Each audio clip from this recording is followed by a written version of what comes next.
So firstly, I would like to acknowledge the Bedegal people on whose land UNSW resides on.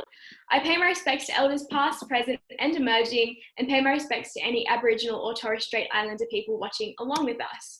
Always was, always will be Aboriginal land.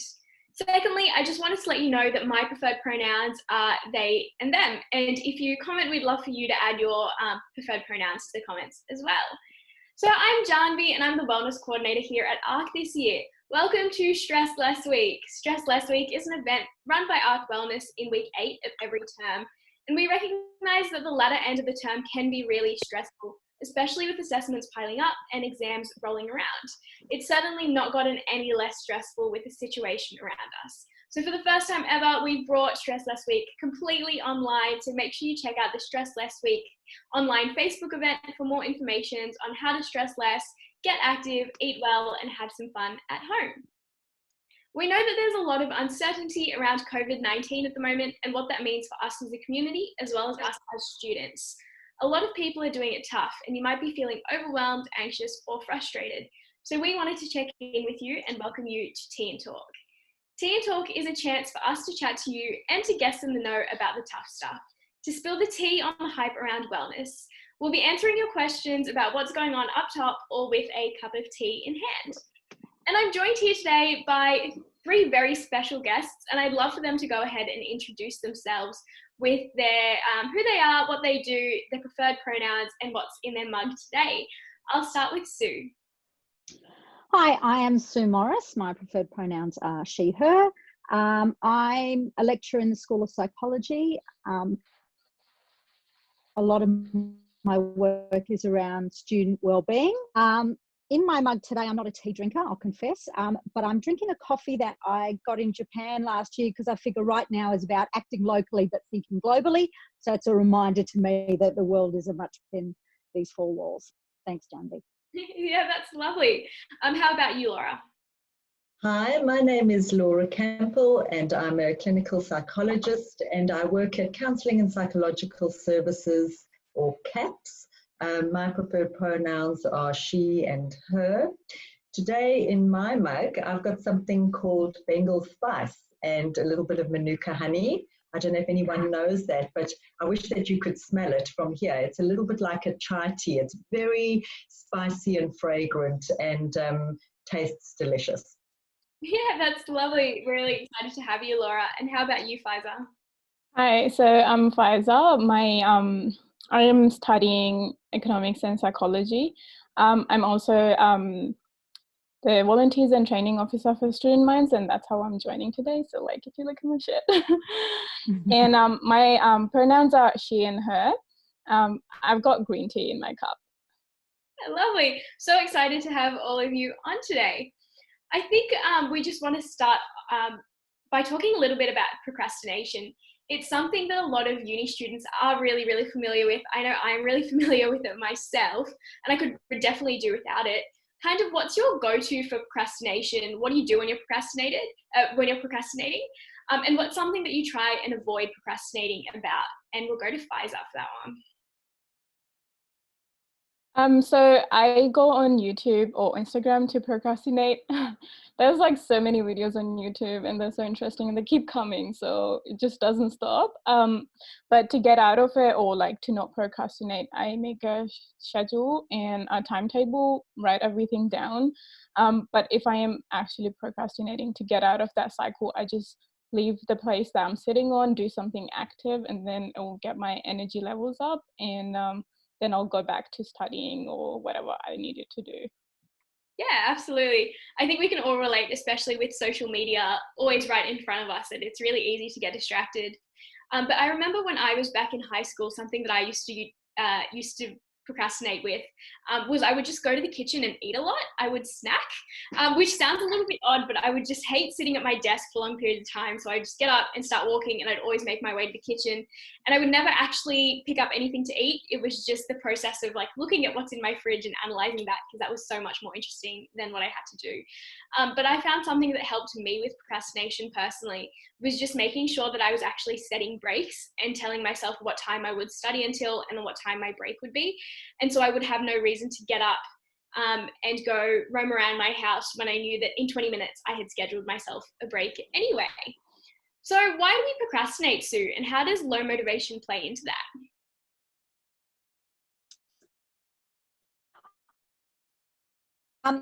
Look, I was going to do some research on that. I got nothing.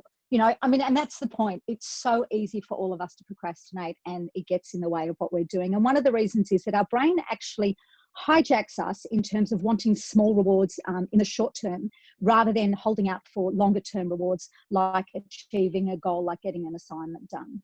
And we're also tempted to do things that feel urgent, and we don't necessarily think about how important they are in the great scheme of things. So the things that we put aside are the things that are actually important but not yet urgent, because we become busy doing really urgent things like checking our Insta stories or TikTok or whatever it happens to be.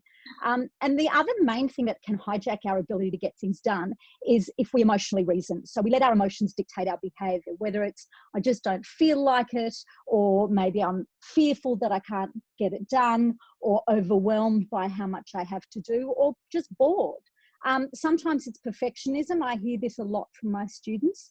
And sometimes that can create like an analysis paralysis, where you're so busy trying to make sure that you get every element and think about every element and get perfect that you don't actually do anything. And you asked about motivation. Motivation is so important in this, because the lower your motivation to get something done, the easier it is to be hijacked by one of these many things. And there are so many things, it's surprising we ever get anything done. So the trick is to try and find ways to increase our motivation. You can't just sit there and wait for the motivation to strike. You need to find ways to get motivated. And what we do know is that once you start getting things done, there's an upward spiral. So you feel better about it. You get those short-term rewards I was talking about. And then you're more likely to get more done, and your motivation increases. Yeah, I think that's a really, really important point. I think as a student, I could very easily say, I just don't feel like it at the moment. And then I'll be like, that's enough for me to stop doing it at the moment. And especially when it comes to major assignments, what you said about things that are urgent. If I know that I have an assignment due in, say, 2 weeks, I'm like, oh, I have heaps and heaps of time to get that done. But then another week goes by and I'm like, 1 week is plenty of time, but 1 week isn't necessarily plenty of time for like a 3,000 word assignment. So I totally get what you're saying. So Laura, what can we try and do to tackle this low motivation and procrastination while we're at home? Yeah, I loved listening to what Sue was saying about a little bit about getting hijacked, because the way that we can sort of think about what's going on in our brain when we're procrastinating is this kind of tug of war between what's called our limbic system and our prefrontal cortex, and the battle between doing the work and the other part of your brain saying, don't worry about it, take a break, you know, go and have a coffee or go and watch Netflix. And our prefrontal cortex, which is right here on our forehead, is really responsible for kind of being able to make decisions and, you know, these cognitive processes, these complex cognitive processes, which is really, really important. It's the newer part of the brain. But our limbic system, which is our primitive part, that one usually always wins off, because that's the part that wants to give us those, you know, those short-term gratification, that stuff that says, don't worry about it, you know, you can start on Monday, or you work better under pressure. And I often say that what we've got to start doing is learning how to limit or weaken our limbic system by, for example, turning off all notifications for emails, because our limbic system is going to be easily distracted. We're going to keep on going to those easy, you know, those distracted kind of, whether it be, like you're saying, going to the fridge or whatever it may be. So we try and kind of limit all of that. At the same time, we try and strengthen our prefrontal cortex. And one of the ways of doing that is mindfulness meditation, but there are other ways of doing it where you're trying to practice creating, you know, strength in your concentration and awareness and attention.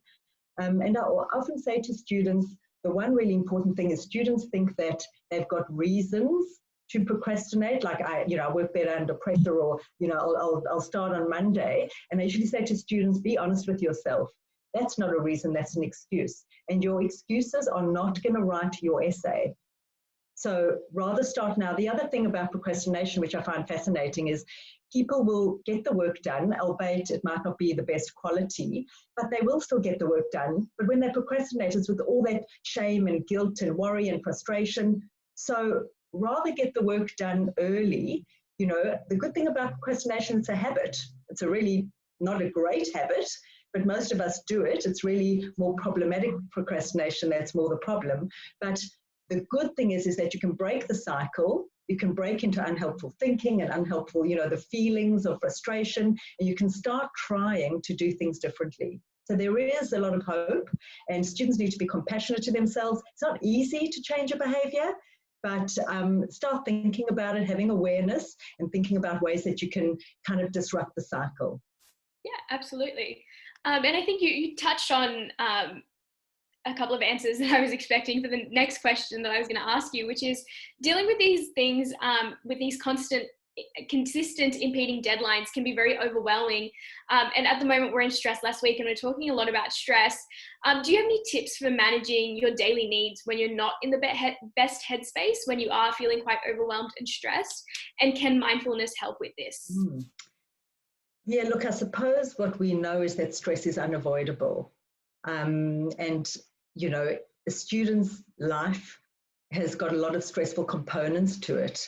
I think not only are there impeding deadlines and, you know, lots of different things, but a lot of students are dealing with financial stress. We know that's a huge thing for students.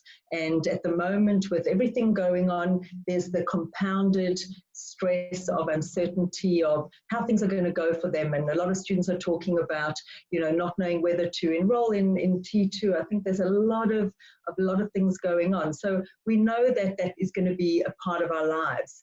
And I suppose what we've got to watch out for is when we have a lot of stress, sometimes we can react to that with a lot of kind of worry and a lot of anger, frustration. We can kind of add to that problem. And when we do that, we carry a lot of adrenaline and cortisol in our system, which is kind of stress hormones. And when we do that over long periods of time, it accumulates, and that can be very damaging to both our physical and our mental health. We know that our minds and our bodies are connected. And so if you worry for long periods of time or you're anxious, you'll notice that maybe you're starting to have, you know, headaches or, you know, ulcers or whatever they may be. So we need to start looking at how we can look after ourselves, what lifestyle changes we can do. And mindfulness meditation is one way of doing the opposite, of activating a relaxation response, if you like, of being able to kind of find a bit of a place for serenity and calm and peace amongst all of this chaos. And I don't suggest that this is a very easy thing to do and it kind of comes about straight away, because it's obviously something, a practice, and you have to commit to it. And the more you practice, the more benefit you get, and the more benefit you get, you start really noticing the impact that it has on you. But there are many, many different ways that students can learn to cope with stress. And I'm sure we're going to, you know, maybe go into that a little bit later. The one thing I'd say to students is that students are really resourceful. They've got to be at university because they're smart and they have high coping and they have lots of resources available to them, and they need to dive deep down into what they've done before. What have they used in the past? What resources do they have? And maybe it is also about sharing a little bit about, you know, with friends and with others about, you know, what are the resilience strategies we have. Sue's actually an expert in this area, but you know, as a species, we are resilient. We have come through lots of difficult, stressful times. As an individual student, you are resourceful and you are resilient too. We need to find those things, or perhaps you need to learn other different new ways of coping. But we need to also believe that, you know, we know how to look after ourselves, we know how to look after others, and we just need to be thinking a little bit flexibly and in a kind of an adaptive way, because it's a particularly stressful time at the moment. Yeah. Sue, would you like to add anything to that? Because Laura did mention that this is kind of your area as well. Look, I'll just add, you know, stress gets a really bad rep. And, you know, when you approached me and said, we want to talk to you about stress less, I'd rather talk about stressing better. You know, we shouldn't be afraid of experiencing stress. Now, I don't want to take away, Laura's 100% right. Enduring stress and unexpected stressors like we're experiencing now are really challenging. But in general, stress is not a bad thing. And we've known for a very long time that when you experience a stressor, your body's response to that is to bring physiologically all of it, like its best self to a situation. So a little bit of stress can actually optimize performance. Not enough stress, like when you talk about an assignment being 2 weeks ago, you're kind of meh, right? Too much stress and you fall over. But just enough stress, and acknowledging that sense, that feeling, can actually energize and motivate your behavior is a fabulous thing. And I think too often we go, oh, stress is terrible, let's avoid it. And the research has shown us that if you actually see stress as being able to help you perform, then it can actually have really positive physiological and psychological impacts on you. So, go stress. It's not a terrible thing. Yeah, I think that's a really, really interesting perspective to bring, one that I probably hadn't thought about so much before, so thank you. And I think for my next question is towards Pfizer. How do you make goals that actually work for you, and how do you work towards achieving them? So for a long time, I thought, I learned about SMART goals, and I was like, yeah, I hear it, but like it's not working for me. But it was because I wasn't using it properly. But now that I've started using SMART goals and make sure that they are, I'm specifying every single part of it, it has really helped me in achieving them and realizing what actually my goal is. So I do that, and then I also have a lot of mini goals to reach that one goal, big goal that I have. And I think just ticking off those mini goals just gives this satisfaction and just motivates you to do more and reach your goal quicker. So that's what I do. And also I've bought this goal planner from Officeworks, and it has like monthly goals, weekly, and daily goals. So it is helping me to make sure that I am setting good goals and achieving them. So yeah. Yeah, absolutely. I think that's great. I think for me, something that works quite well is making sure that I actually have written down my goals as a constant reminder of what I'm working towards. So I'll usually have like a piece of paper stuck on my wall in my study room or in my room about something that I'm trying to achieve, whether it's an assignment, a mark I want to get an assignment, or something larger in terms of my career. And I feel like that constant reminder is motivation for me to actually work towards it. And I know that if I don't put my head down and get the work done, then I'm not going to be able to achieve that goal. So that's kind of the way that I go about my goals. How about you, Sue? Yeah, look, I think I think I came late to the goal. It's only in recent years that I've realized how important goals are for us, and particularly how important, values-driven goals are. I mean, Janvi, you just talked about, big picture goals that I'm moving towards, and that idea of, why am I doing this and what's the importance of these goals is something that I've spent a lot of time thinking about. So it's like, what are my values? What's important to me? And how many of my goals are actually move towards what's important to me? So, it's one thing to get caught up in I've got to get this assignment done, I've got to get this paper written. But, for me, I find it really useful to step back and go, well, how does that fit in? Pfizer talked about SMART goals, and I love SMART goals, but sometimes we have to also think the M in SMART is the measurable, and it's really important that you can tick off when you're achieving your goals. But another way of thinking about it is, how meaningful are they, right? How is this goal helping me to achieve what I need to achieve in life? And conversely, stopping and sitting and thinking, what are my values? What's the direction I want my life to go? And which of my goals are taking me there? So it's goals, are really important, but it's also important to check in and see, well, where does this fit in with my values? And sometimes it's really easy. So if I really value health, having a goal of, exercising 5 times a week is a no-brainer. But sometimes if I've got to do a stats assignment and it's like, why do I want to do this? It's about taking a step back and going, well, actually, I really want to help people, and this will get me one step closer to graduating and, doing my job of whether it's being a doctor or a nurse or a psychologist, and be able to help people. So even though this goal feels small and annoying, looking at the big picture, as you said, having that context can be really important. Yeah, absolutely.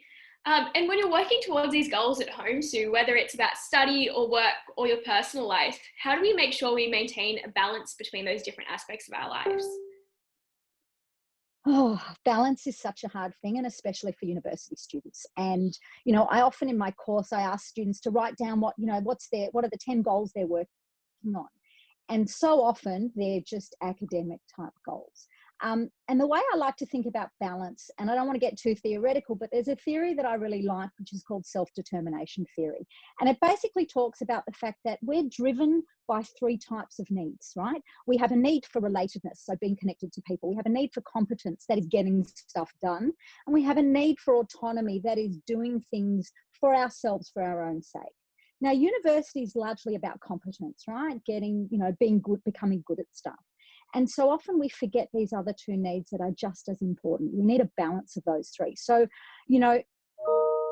having goals that involve building relationships and building friendships and, picking up the phone to grandparents, they're really important relatedness goals. And having goals that are autonomy just for the sake of it, whether for you that's exercise or learning an instrument or a language, is really important. So I like to have those kind of 3 buckets. And when I get my students to look at their goals, I go, okay, where are the relatedness goals and where are the autonomy goals? Because it's very easy, particularly at uni, to just focus on those competence things.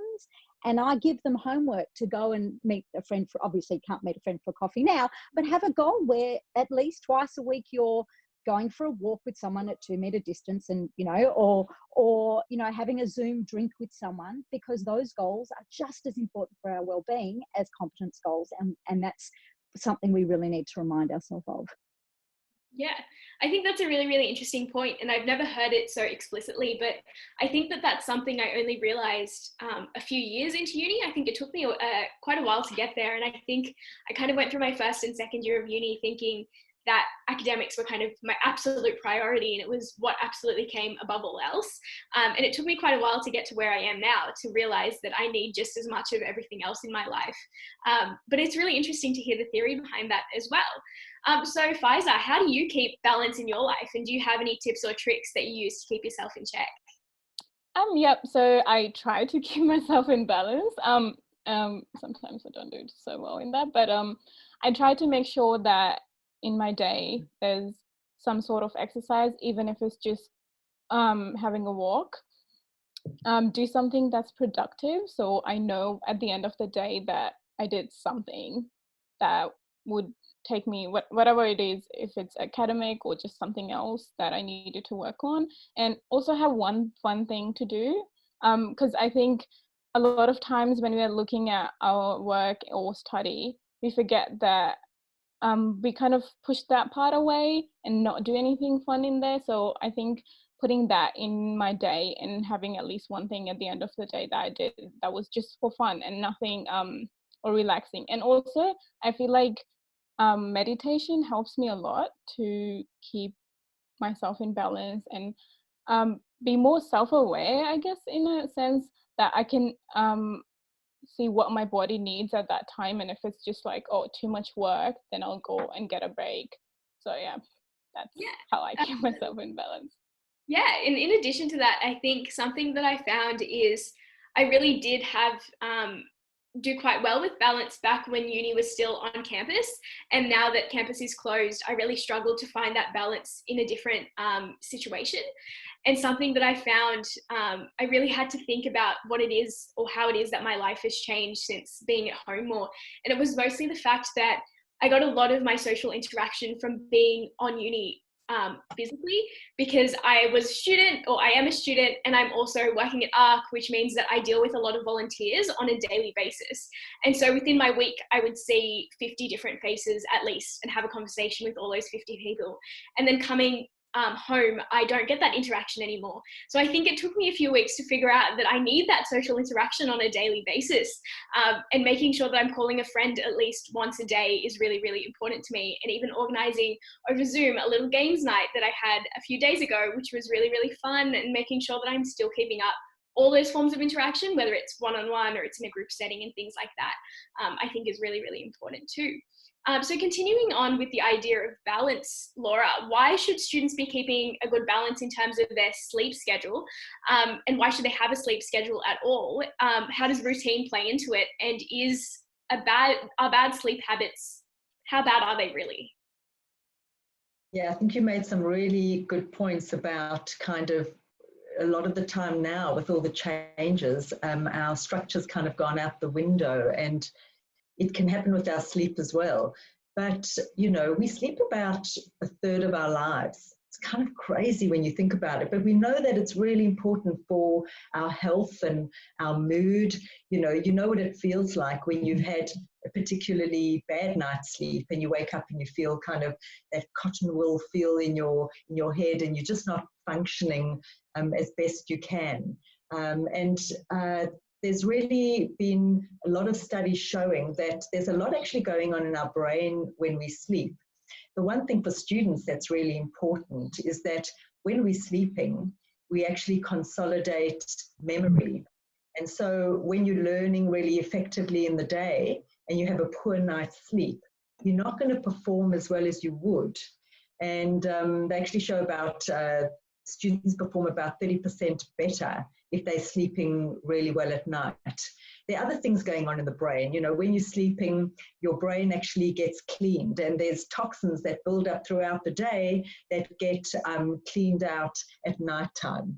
But getting back to what you were saying before about sleep hygiene, you know, you don't want to become too kind of pedantic about it. At the same time, you want to start creating a pattern where your body knows when it's tired and when it's time to wake up. And it is a really good idea to try and go to bed more or less the same time every night and to wake up at the same time every night. And the quality of sleep that you get before 12 o'clock is different to the type of sleep that you get if you go to bed at, you know, 1 or 2 in the morning. And there have been some studies showing that you know, students that are having erratic sleep and are getting, let's say, even 8 or 9 hours of sleep, but they're going to bed at one night at 9, one night at, you know, 12, one night at 1, are worse off than students getting less sleep, but they're doing it in a really regular way. They might be going to bed, you know, from 11 till 5 or something. So the regularity of the sleep is really important for us to function. And you'd be better off going to bed a little bit earlier every night than kind of waking up later every day. But obviously, you know, for most people, getting between, you know, 7 or 8 hours sleep is probably optimal. And students have to be really careful about the all-nighters, and it's not going to do you any damage as a one-off. But that becomes kind of a way that students then manage their workload, and you're not going to be performing at your best if you haven't slept the night before a big exam or a big presentation. So sleep is critically important to our overall health as well. I think you brought up some really, really interesting research that I'm keen to explore a little bit further as well. Sue, did you have something to add? You look like you were Yeah, no, I think everything Laura says is spot on. And I think one of the challenges that everyone's having being at home is days blur and hours blur, and it's really, really hard to be accountable. There are 168 hours in the week, right? And that's an enormous amount of time to get things done, including sleep. And I think a really useful strategy, particularly now, is for people to start mapping those 168 hours, plan what your week will look like instead of just letting it, you know, run over. I think students, when you have a class to go to, you get up in the morning, and when you don't have a class to go to, it's a lot easier to just kind of lie in bed and lie around. So the more structure we put around time, especially at the moment, which includes what time to go to bed, and it includes what time to study and what time to do, you know, things that you enjoy, as Faiza said, like put all those things in there. And then you can almost gamify it and say, okay, let me see how many of those hours I got right this week and how many of those hours I did what I planned. And let me see if I can beat that next week. Because I think particularly now when we don't have classes to get up for and we don't have places to be, it's really easy to become very sloppy in terms of getting things done, whether that's sleep, whether that's going for a walk, and using those 168 hours by making them accountable is probably a really useful strategy. Yeah, absolutely. Faisal, do you have something to add? Yeah, I just wanted to say that there's a website, The Desk, and it has a My 168 planner thing. So if people want to use it, it would be best that you can put in study time, work time, anything else. So just wanted to let everyone know that there's a resource that has the whole 168 hours planner, and people can use it to plan out their weekdays. Yeah, really, really cool. I think something that I've mentioned in a previous tea and talk as well was just that I did find that a lot of my routine just came around uni and work. And now that I'm not working those same hours, or I'm not at uni those same hours, I'm really struggling with it. And one part that I think was not something that I considered was the fact that going to uni, say 4 days a week, if it takes me an hour and a half to get there and an hour and a half to get back, that's 3 hours in my week, in my day, that I have more that I don't know what to do with. And having that, 4 days a week, that's 12 hours in my week that's unaccounted for. And so I do end up just being lazy about it and being like, well, I didn't do anything with those hours before. Why do I need to do anything now? But then in saying that, that makes me feel a lot worse just not doing anything. I'd rather be doing things with it. And even when I was just driving to uni and I was driving back, I would always have a podcast going. And podcasts that I like are generally quite educational. So I felt like I was still productive and I was still learning, and now I don't have that if I'm just lazing around in bed. So I think it's really interesting to kind of analyze the way that the structure of your life has changed in these last few weeks, because it has been quite sudden and it's been difficult to adapt. I think we really have to analyze where that time is actually going and to account for those 168 hours that Sue has mentioned. So staying at home for these long periods of time can really take a psychological toll. If you were to give students one thing or one suggestion to keep on top of their mental health or their mental well-being during quarantine, what is it that you would suggest? And I ask for just one thing because it can be really overwhelming for students to have to make a lot of changes all at the same time. So let's start with what you consider to be the most important tip. And we'll start with Pfizer. So what I have been using a lot is mindfulness meditation, and I think it's very important and it's helping me to stay sane at this point. So I would suggest that people should meditate, and it would really help them get through this time. Yeah, absolutely. And I think it's interesting or important to note that we have a meditation workshop Thursday, 11 a.m. during Stress Less Week as well. So that'll be interesting to attend to. How about you, Laura? Wow, I really struggled with that one thing, I must say. I was going to cheat and just, put it under an umbrella, but I won't do that. I think from a personal perspective, and also what advice I would give is that trying to find a new way of being, a new structure, and having an awareness of where you are putting your focus and your energy, trying to do a few things that sign to you the beginning of the day and the end of the day, and making sure that you take breaks, because the one thing I'm finding all the contact with my computer, my phone, my iPad, I'm finding that completely exhausting. And I actually find, having a conversation even on Skype or Zoom is not quite the same as face-to-face. I find it a little bit more tiring, if you like. And so I'm suggesting to kind of take breaks from that, because I think everyone now is even more connected, but it's via our digital devices. So having some structures and taking some breaks throughout your day is really important. Yeah, absolutely. I think that routine, coming back to that routine, that structure is definitely really important. How about you, Sue? Well, my thing is something that you alluded to earlier, Janvi, and that's other people matter. And I think being connected with other people is really one of the key drivers of well-being and student success. So making sure you find ways to connect with other people. It is likely to be technology, which is, Laura says, and I agree 100%, it's not the same. But particularly for people who aren't living in a busy household, it's really important to connect to other people, to have fun with other people. So Janvi, you talked about having a games night. I remember one of my favorite articles was one that said that 2 keys to student success are other people, being connected, and experiencing positive emotions. So if you can do those, I know it's two things, I cheated, but if you can do those two things, that have some fun with other people, and it mostly is technology, but if you can, and I joked about it before, go for a walk with a friend at a distance, safely, but definitely be safe, but do something where you're feeling connected to someone else within, we need to be, this idea of social distancing is wrong. We need to be physically distanced, but socially connected with each other. And I think that's something we need to put even more effort into doing right now. Yeah, absolutely. I think that is really important. The physical distancing is not the way that we kind of the way that we phrase it is really important, and the idea of social distancing kind of can connote something that it's not.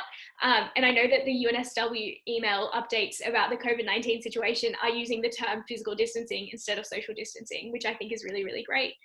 So now what we're going to do is we have a few questions that students have asked us from Instagram. So I want to ask you guys about the questions that they've asked us.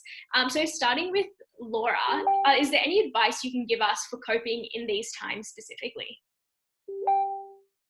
Wow, I think we've covered sort of so much today. I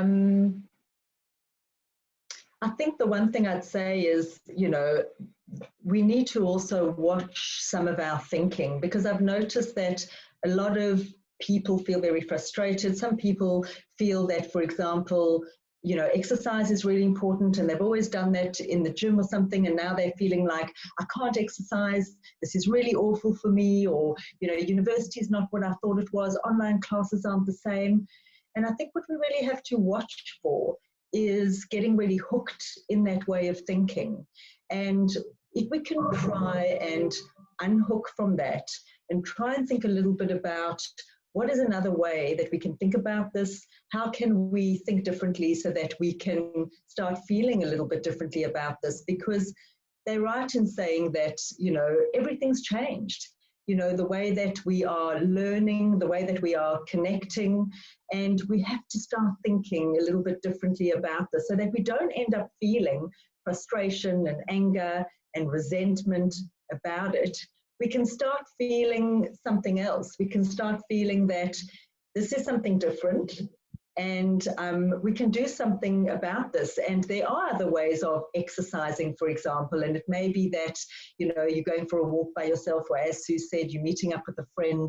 But we've got to start thinking of what I would describe as kind of a more helpful way about it. So really watching your thinking and trying to be kind of as flexible as you can in approaching this, because I think that it seems that this is going to be a new way of being just for the next little while. We are going to get through this and we're going to come out the other end, but the way that we are approaching it and the way that we're thinking about it is going to be really important. And as I said earlier today, the other part of it is to, there are lots of opportunities that are coming from this to think about, there are a whole lot of things that perhaps you've wanted to do that you haven't been able to do because you've now got an opportunity to stay home. And honestly, I went and I cleaned out my pantry and my kitchen, and I would never, ever have done that in the last 10 years, I think. So I'm trying to put a silver lining around this, because, it is a difficult time, and, there's lots of things that we need to be concerned about. But the opportunities have come up that, we can look to, and perhaps it's given us a little bit of time to be at home. And, I saw a lovely saying that said, if you can't go outside, go inside. And I thought maybe it is a time that we spend a little bit of time introspecting. Like Faiza was saying, maybe you want to learn a little bit about mindfulness. Maybe you want to spend a bit of time by yourself, just being. And that's not a bad thing. Yeah, absolutely. Yeah, absolutely. So another question for Laura that we have, a student has said, as an autistic person, I found it difficult to substitute my structure. How should I go about replacing my routine? Can you just repeat the first bit? You said as an autistic person, I found it difficult to substitute. To substitute structure? Yeah. what suggestions do they have for that? Yeah, how should they go about kind of mimicking a routine or creating a routine? Right, okay. You know, I would, if you're having difficulty coming up with some ideas on your own, you know, thanks for reaching out, and I wish that I could actually talk to you personally, because I would love to know exactly, you know, what those difficulties are.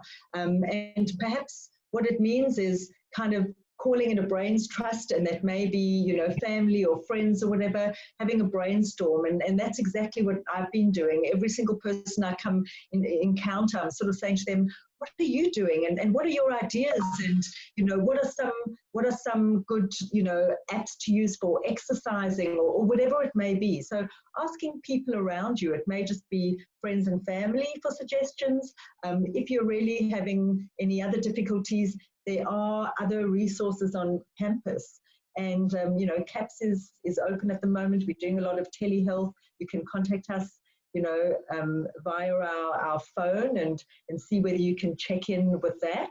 But I suppose it is trying to be as creative as you possibly can, and perhaps trying to think about what isn't working for you, why that is, and introducing new different ideas about the way that you would do things. And maybe it is around what we were talking about, using, you know, Zoom or Skype to connect with people. I agree with Sue, connection is really important, but I suppose allowing, you know, opening up and really inviting creativity into this time and brainstorming, because we've never ever had to think in this way, have we? So it's kind of crazy, but can be really exciting at the same time. Yeah, absolutely. So Faiza, you mentioned you're part of Student Minds. Can you tell us what that program is about?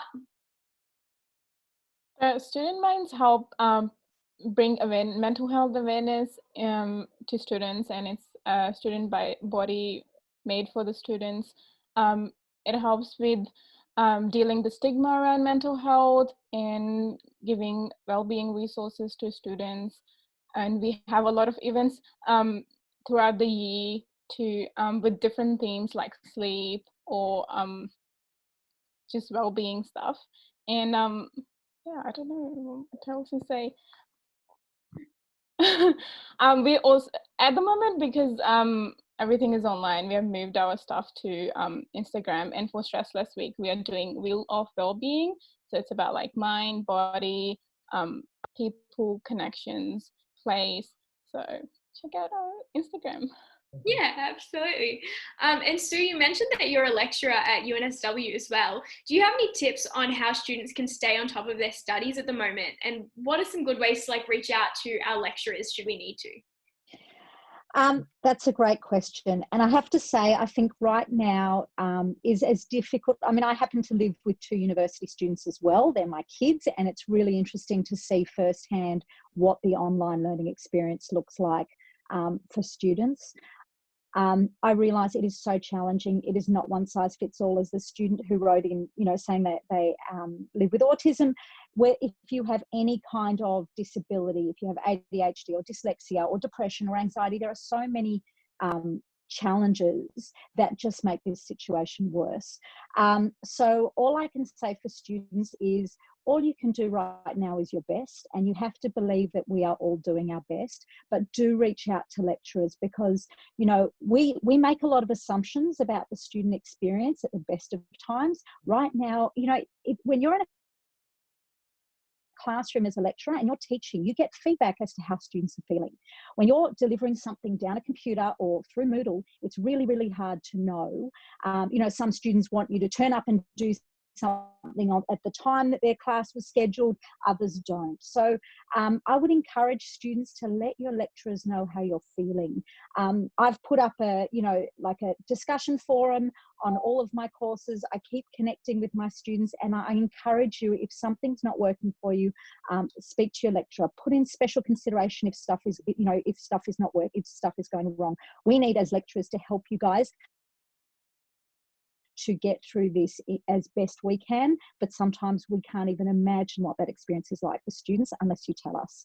It doesn't mean the university is necessarily going to be able to adapt and respond, but please have a voice, because otherwise we're just guessing how you guys are experiencing it. And I think certainly, you know, I really value it when my students reach out to me. I'm hoping that most other lecturers feel the same. Yeah, absolutely. I think that's really interesting, because as a student, we kind of think from the student perspective only, that it's really unfair that everything's gone online, that we're really struggling to keep up with things. But I don't think we tend to stop and think about, from the lecturer side, this wasn't their plan either, that they didn't want, or they weren't planning to have their course as a completely online one, and they had other plans as well. So I think it's important to remember that as well. Cool. So our final, one of the questions that we like to ask our guests is, what do you do to fill up your cup? So we have a saying with the Wellness Warriors that is, you can't pour from an empty cup. So we'd like to know, what is it that you do to fill up your cup to make sure that you're able to keep going? And we'll start with Laura. Probably my two go-to strategies are probably, exercise. I love exercising, not so much because of the exercise, mostly because it gets me out the house. And I have a fantastic gym buddy, and I get to see her, and we generally chat a lot through the exercise. So I think it's kind of like a whole combination of things that I get from exercise. You know, I get fresh air, I get, you know, some social input, and we always reward ourselves with a coffee. And that's really a fantastic way to start the day. But also, you know, I do feel that kind of those endorphins, that feel good hormone, and I kind of bounce into the house after I exercise, and I feel really good, and my body feels strong, and I really love that feeling. And then the other one for me is, obviously, one of my strong interests is in mindfulness meditation. And through this time, I've been sort of trying to meditate as much as I possibly can, and kind of commit to that. And I've been actually doing it in a group. It's on a kind of on Zoom or whatever it may be. And there's a beautiful feeling when you meditate collectively. I've also been using lots of different apps, and it's lovely to be exposed to different people's practices. And that is, you know, gives me a real sense of spaciousness and calmness. And like Sue said, she's living with some teenagers. I've also got a full house of, you know, teenagers and a partner who's here, and we're bumping into each other in the hallways. And I tell you, that's been pretty challenging stuff. So I feel like I need some space and some time completely on my own to kind of down regulate my nervous system. So I suppose those are the two main things. And I mean, the other thing is obviously connecting with others, which I really like doing a lot. Cool. How about you, Sue? What do you do to fill up your cup? You know, normally I have to say, you made a comment about students not thinking about lecturers. I miss my students. I love my job. I love teaching. And normally that's what keeps me inspired and engaged. So I am finding that quite difficult. The other thing, and normally I also would have said family, but right now my cup runneth over with family in this house. But I think, you know, for me, exercise is really important. Something I always do for myself is to walk with, you know, a really close friend, and we usually do Bondi to Bronte, which we can't do right now. But so now what we do is we get ourselves lost, and we've decided we will discover the streets that we've never walked down before at a 2-meter interval. But we're just wandering, we're walking, we're doing exercise, we're getting outside, and we're just, you know, as Laura said, it's about making the most of a situation. It ain't ideal. I can't go to gym. I can't do the things that bring me bliss. So it's reframing and going, okay, how can I turn this into an opportunity and not see it as a loss? So still exercise, but in a very different way. Yeah, absolutely. And Faiza, how about you? I think one thing that I do to keep my cup full is having a good sleep pattern and making sure that I'm getting 8 hours of sleep, because I personally cannot work. Like, as Laura said, when you don't have good sleep, the next day is like a blur, and it's just nothing's going well, and I really feel it. So I think whenever things are not going well, I look at my sleep and I make sure that I'm sleeping enough. And also looking at my eating habits, like, am I actually getting the nutrition, and is it a good diet? So yeah, I think those two things are my go-to. Yeah, absolutely. So thank you so much for joining us today, and for the people at home as well who'll watch this, on behalf of them as well. It was really, really lovely to have you all speaking today. It was lovely to meet you. So we'll be back next Wednesday to catch up again with guests in the know about the tough stuff, to spill the tea on the hype around wellness, and to answer all the students' questions about what's going on up top. If you have any questions or topics that you want us to chat about, you can find us at ARC Wellness UNSW on Instagram, flick us a message, or email us at wellness@arc.unsw.edu.au. Take care and drink lots of tea. We'll see you next week. Thanks. Bye. Bye. Bye. Thanks. Bye. Thank you.